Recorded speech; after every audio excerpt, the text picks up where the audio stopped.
నమస్తే, welcome to burning topic. నేను సింధు.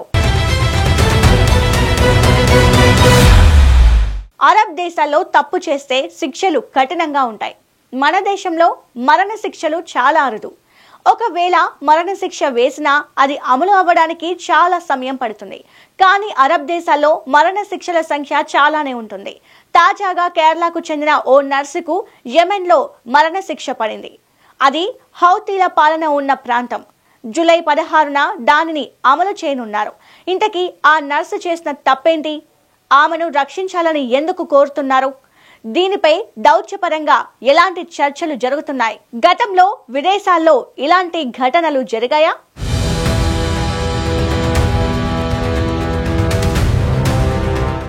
నిమిషా ప్రియ కేరళలోని పాలక్కాడ్ జిల్లాలో కొల్లెంగోడ్కు చెందిన 37 ఏళ్ల నర్సు. 2011లో ఉపాధి కోసం యెమెన్ రాజధాని సనాకు వెళ్ళింది. అక్కడ ఆమె తలాల్ అబ్దో మెహదీ అనే యెమెన్ పౌరుడితో కలిసి ఒక క్లినిక్ నడిపింది. కానీ తలాల్ ఆమె పాస్పోర్ట్ ను తీసుకొని ఆమెను మానసికంగా, శారీరకంగా, ఆర్థికంగా వేధించాడని ఆరోపణలు ఉన్నాయి. అలాగే తలాల్ నకిలీ పత్రాలతో నిమిషా ప్రియ భర్తగా చెప్పుకున్నాడు. ఈ వేధింపుల నుంచి బయటపడేందుకు నిమిషా 2017లో తలాల్ కు మత్తు ఇంజెక్షన్ ఇచ్చి తన పాస్పోర్ట్ తిరిగి తీసుకోవాలని ప్రయత్నించింది. కానీ ఆ ఇంజెక్షన్ మోతాదు ఎక్కువై తలాల్ మరణించాడు. ఆ తర్వాత నిమిషా మరో వ్యక్తి సహాయంతో అతడి మృతదేహాన్ని మాయం చేసే ప్రయత్నం చేసింది. యెమెన్ లో దేశం విడిచి పారిపోతుండగా ఆమె అరెస్ట్ అయింది. 2018లో యెమెన్ కోర్టు నిమిషాకు మరణశిక్ష విధించింది. ఈ తీర్పును అప్పీల్స్ కోర్టు కూడా సమర్థించింది. 2024లో యెమెన్ అధ్యక్షుడు రషద్ అల్ అలీమి ఈ శిక్షను ఆమోదించారు. జూలై 16 సనా జైల్లో నిమిషాకు ఉరిశిక్ష అమలు కానుంది.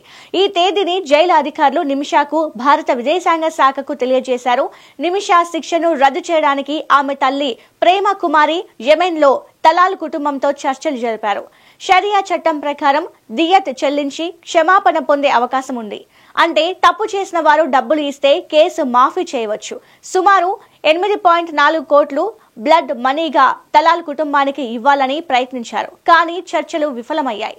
భారత ప్రభుత్వం ఈ కేసును దగ్గరగా పరిశీలిస్తోందని, సాధ్యమైన సహాయం అందిస్తామని చెప్పింది. యెమెన్లో హౌతీ తిరుగుబాటుదారుల నియంత్రణలో ఉన్న ప్రాంతంలో ఈ కేసు ఉండడం, భారత్కు హౌతీలతో అధికార దౌత్య సంబంధాలు లేకపోవడం వల్ల సమస్య సంక్లిష్టంగా ఉంది.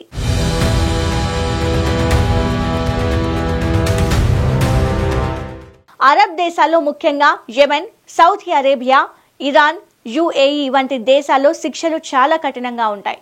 ఈ దేశాల చట్ట వ్యవస్థలు ఎక్కువగా షరియా ఆధారంగా నడుస్తాయి. షరియా చట్టం ప్రకారం హత్య, డ్రగ్ ట్రాఫికింగ్, ఉగ్రవాదం, వ్యభిచారం వంటి నేరాలకు మరణశిక్ష విధించే అవకాశం ఉంది. యెమెన్లో హత్య కేసులో నిమిషా ప్రియాకు మరణశిక్ష విధించారు.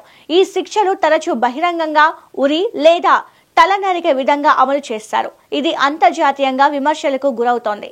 షరియా చట్టంలో ప్రతీకారం అనే సూత్రం ఉంది. దీని ప్రకారం హత్య కేసులో బాధిత కుటుంబం నేరస్తుడిని క్షమించకపోతే మరణశిక్ష తప్పదు. అయితే దియత్ చెల్లించి క్షమాపణ పొందే అవకాశం ఉంటుంది. నిమిషా కేసులో ఈ దియత్ చర్చలు విఫలమయ్యాయి. అరబ్ దేశాల్లో న్యాయ వ్యవస్థ వేగంగా పనిచేస్తోంది. క్షమాభిక్ష పొందడం చాలా కష్టం. సౌదీ అరేబియాలో 2022లో ఒకేసారి 81 మందికి మరణశిక్ష అమలు చేశారు. ఇందులో విదేశీయులు కూడా ఉన్నారు. ఈ దేశాల్లో చట్టాలు కఠినంగా ఉండడానికి మరో కారణం సామాజిక, సాంస్కృతిక విలువలపై ఎక్కువ దృష్టి ఉండడం. నేరాలు సమాజంలో భయాన్ని కలిగించకుండా క్రమశిక్షణను నెలకొల్పడానికి ఈ శిక్షలను అమలు చేస్తారు. అయితే ఈ విధానం మానవ హక్కుల సంస్థల నుంచి విమర్శలను ఎదుర్కొంటోంది. ఎందుకంటే న్యాయ విచారణలో పారదర్శకత, సరైన రక్షణ లేకపోవడం వంటి సమస్యలు ఉన్నాయని ఆరోపణలు ఉన్నాయి. యెమెన్లో హౌతీ తిరుగుబాటుదారుల నియంత్రణలో ఉన్న కోర్టులు నిమిషా కేసును విచారించాయి. ఇది ఆమె కేసును మరింత సంక్లిష్టం చేసింది. ఈ కఠిన శిక్షలపై భారతీయులు ఆందోళన వ్యక్తం చేస్తున్నారు. విదేశీ చట్టాల గురించి అవగాహన పెంచాలని సూచిస్తున్నారు.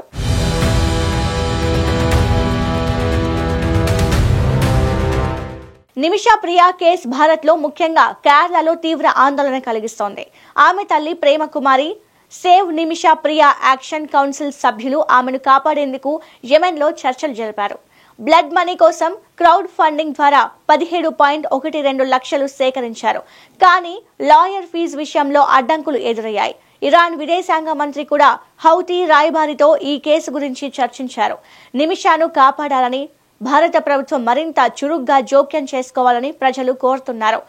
కొందరు ఆమె జీవిత కష్టాలను, తలాల్ వేధింపులను గుర్తు చేస్తూ సానుభూతి వ్యక్తం చేస్తున్నారు. గతంలో అరబ్ దేశాల్లో భారతీయులు మరణశిక్షలు ఎదుర్కొన్న సంఘటనలు ఉన్నాయి. 2015లో సౌదీ అరేబియాలో ఆంధ్రప్రదేశ్ కు చెందిన ఒక భారతీయ కార్మికుడు హత్య కేసులో మరణశిక్షకు గురయ్యాడు.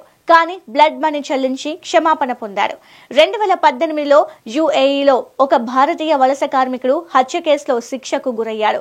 భారత ప్రభుత్వ జోక్యంతో ఆ శిక్ష జీవిత ఖైదుగా మారింది. 2020లో ఖతార్లో ఒక భారతీయ వ్యక్తి డ్రగ్ ట్రాఫికింగ్ కేసులో మరణశిక్షకు గురయ్యాడు. కానీ దౌత్య చర్చలతో ఆ శిక్ష తగ్గించబడింది. ఈ ఘటనలు అరబ్ దేశాల చట్టాల కఠినతను, అలాగే బ్లడ్ మనీ దౌత్య జోక్యం ద్వారా శిక్షలను తగ్గించే అవకాశాన్ని చూపించాయి. అయితే నిమిషా కేసు యెమెన్లో హౌతీ నియంత్రణ, దౌత్య సంబంధాలు లేకపోవడం వల్ల సంక్లిష్టంగా ఉంది. ఈ కేసును గత సంఘటనలతో పోలిస్తే భారత ప్రభుత్వం వేగంగా చర్యలు తీసుకోవాలని కోరుతున్నారు. ఈ కేసు విదేశాల్లో పనిచేసే భారతీయులకు అక్కడి చట్టాల గురించి అవగాహన లేకపోవడం వల్ల వచ్చే సమస్యలను కూడా హైలైట్ చేస్తోంది.